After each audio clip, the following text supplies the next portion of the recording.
পারবে না, আপনার মামা থাকতে পারবে না, কারণ আপনার বিয়ে হওয়ার পরে সে হলো আপনার বাবার কাছে বৌমা, কিন্তু বিয়ে হওয়ার আগ পর্যন্ত আপনার বাবাও যে ওই মেয়ের বিয়ে করে নিয়ে আসতে পারে। মানে ফ্রম শারিয়া side you all can be candidate, তাই না? সবাই ক্যান্ডিডেট হতে পারেন। এরকম বাবা যে বিয়ে করতে পারে, ছেলে করতে পারে, যারা গেছে যে কেউ পছন্দ হইলে এরা রাজি বিয়ে হতে পারে। আচ্ছা, তাহলে এটা দেখবেন শুধু আপনি, প্রিয় ভাইরা, দেখবেন শুধু আপনি, আপনার আব্বা দেখবে না, মামা এরা কেউ দেখবে না। আপনার মা তো দেখতেই পারে, অবশ্যই দেখবে। তাহলে এটা হবে ফেস টু ফেস মিটিংটা হবে শুধু আপনার আর তার মধ্যে, and of course it should be in public, not private. Let's say কোনো ড্রয়িং রুমে যেখানে খোলামেলা আশেপাশে লোকজন বসে আছে অন্য রুমে, ওখানে হতে পারে। রেস্টুরেন্টে হতে পারে, অন্যান্য লোকজন আছে খাচ্ছে, আপনি আসে এখানে মিট করতেছেন, কথা বলতেছেন, এটা ওকে। বাট দরজা বন্ধ করে এক রুমে আপনি আসে, নো। ইল্লা সালিসুহুমা আশ-শাইতান। কোন নারী কোন পুরুষ একাকী যদি এক ঘরের ভেতরে থাকে, তারা দুজন থাকে না, তিনজন হয়ে যায়, ওখানে শয়তান এসে জয়েন করে ওই conference. So it's very dangerous. Okay, fine. তাহলে আপনি ফেস টু ফেস মিটিং করতে পারেন, it should be in public, not in private. অথবা দরজা বন্ধ করে বা দরজায় করে করতে পারেন, ওখানে একজন থাকতে হবে। লেটস সে ছোট একটা ছেলে আছে বা মেয়ে আছে, আরেকজনের উপস্থিতিতে আপনারা কথা সারতে পারেন। আমার মনে বিষয়টা বুঝতে পারছেন কিভাবে মিটিংটা হতে হবে।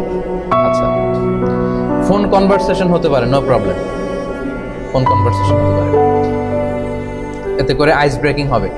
লেটস সে বিয়েতে লাজুকতা কাজ করে, তো আপনি যখন ফেস টু ফেস মিটিং করলেন, সেও লজ্জা পাচ্ছে, আপনিও লজ্জা পাচ্ছেন, অনেক কথা ভেবে গেছিলেন বলবেন, এটা দেখে সব ভুলে গেছেন, বা সেও আপনাকে দেখে ভুলে গেছে লাজুকতার কারণে, ফলে অনেক কিছুই জানা হয়ে ওঠে নাই। এটা কিন্তু একেবারে বাস্তব এক্সপিরিয়েন্স থেকে বলতেছি। এটা হয় সবার ক্ষেত্রে এরকম, যে অনেক কিছু ভাবা হয়েছে, হয়তো সব জিজ্ঞেস করা হয়নি, বাসায় আসলে মনে করবে ওরে এটা আসল জিনিস তো জিজ্ঞেস করা হয়নি, এটা হইতে পারে। তো তখন আপনি ফোন কনভারসেশন করতে পারবেন, একবার, দুইবার, চারবার, পাঁচবার। তবে উদ্দেশ্যটা থাকতে হবে যে বিয়েতে আমি ডিসিশনে নিতে পারতেছি না, জাস্ট ডিসিশন নেওয়ার জন্য। ওইটা এমন না যে 1 মাস 2 মাস হ্যালো হাই শুরু করছেন আর ছাড়তেছেন না, ওইটা করা যাবে না।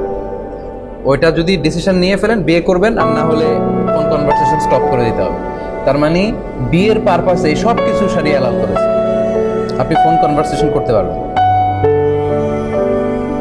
আচ্ছা, ফটো শেয়ার করলেন, ফেস টু ফেস মিটিং হলো, ফোন কনভারসেশন হলো, আস্তে আস্তে অনেক আইস ব্রেকিং হলো, এরপরে আবার দেখা করতে মনে হচ্ছে বিয়ের আগে।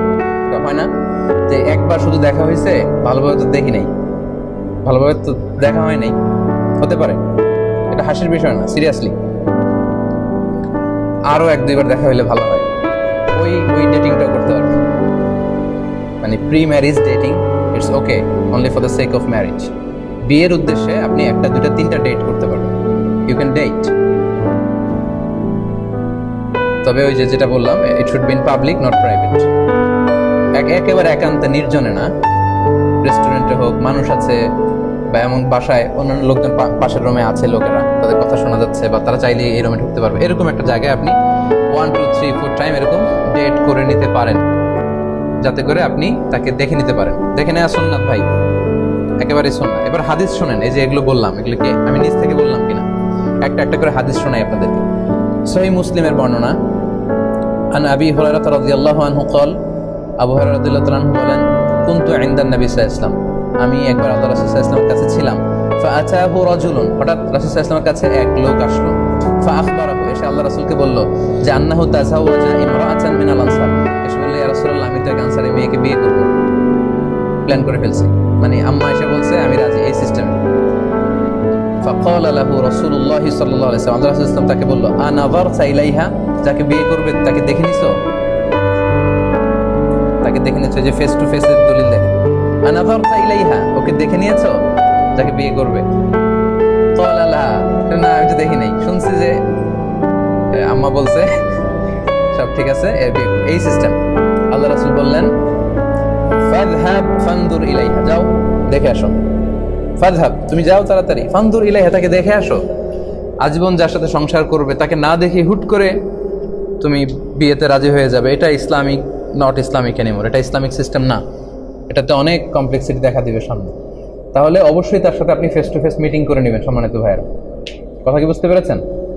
আচ্ছা, এই হচ্ছে দলিল। আরও কিছু দলিল আপনাদেরকে শুনতে হবে, তাহলে বুঝবেন। আরেকটা হাদিস শোনেন, এটা হচ্ছে সুনানে আবু দাউদে এসেছে। এটা খুব মজার হাদিস, খুবই মজার, আমি পড়েও মজা পাইছি। আল্লাহ সারে যখন পড়ি, এটা আমাদের এই যে কি বলে অ্যানালিটিক্যাল হাদিসের ইয়েতে ক্লাসে ছিল। আন জাবিরিন রাদিয়াল্লাহু আনহু ক্বাল, আল্লাহ রাসূল সাল্লাল্লাহু আলাইহি ওয়াসাল্লামের সাহাবী জাবির বলেন, ক্বালা রাসূলুল্লাহ সাল্লাল্লাহু আলাইহি ওয়াসাল্লাম, আল্লাহ রাসূল সাল্লাল্লাহু আলাইহি ওয়াসাল্লাম বলেছেন, ইযা খাতাবা আহাদুকুমুল মারআ, তোমাদের কেউ যখন কোনো মেয়েকে বিয়ের প্রপোজ করে, ফাকাদ্দির আন ইয়ারা মিনহা বা'দা মা ইয়াদউহু ইলাইহা ফালিয়াফআল, ওই মেয়ের এমন কিছু যেন সে দেখে নেয় যেটা তাকে বিয়ের প্রতি উদ্বুদ্ধ করবে, এমন কিছু যেন দেখে নেয়। লেটস সে মেয়ের হাসি, মেয়ের কথা বলার ধরন, তার হাঁটার স্টাইল, তার বাহ্যিক অবয়ব, এগুলো এমনভাবে যেন সে যেন দেখে নেয় যেটা তাকে এই মেয়েকে বিয়ে করার প্রতি উদ্বুদ্ধ করবে। আগে আমি বলেছি যে যাকে বিয়ে করবেন তাকে যদি আপনার মায়া না লাগে, ভালো না লাগে, ভালোবাসাটা ফিল না হয়, তাহলে তো আপনি তাকে বিয়ে করবেন কি করে? আমি বলি যে যাকে ভালোবাসবেন তাকেই বিয়ে করবেন জীবনে। যাকে আপনি ফিল করেন যে ইউ লাভ হিম, লাভ হার, তাকেই আপনি বিয়ে করবেন, তা না হলেই ঝামেলা। ভালোবাসাটা ফিল না করলে বিয়ে করা যাবে না। ঘটনা এখানে শেষও নেই, আসল ঘটনা সামনে। যদি তোমরা কেউ কাউকে প্রপোজ করো, তখন যদি ওই মেয়ের কিছু অংশ, তার চেহারা, তার শরীর, তার দেহ সব মিলে তাকে দেখে এমন কিছু দেখে নেওয়া যায় যেটা তাকে বিয়ে করার প্রতি উদ্বুদ্ধ করবে, সেজন্য এটা করে। এই হাদিস শুনে জাদা আবু দাউদ উনি অতিরিক্ত বর্ণনা করেন যে কলা জাবের বলল, ফা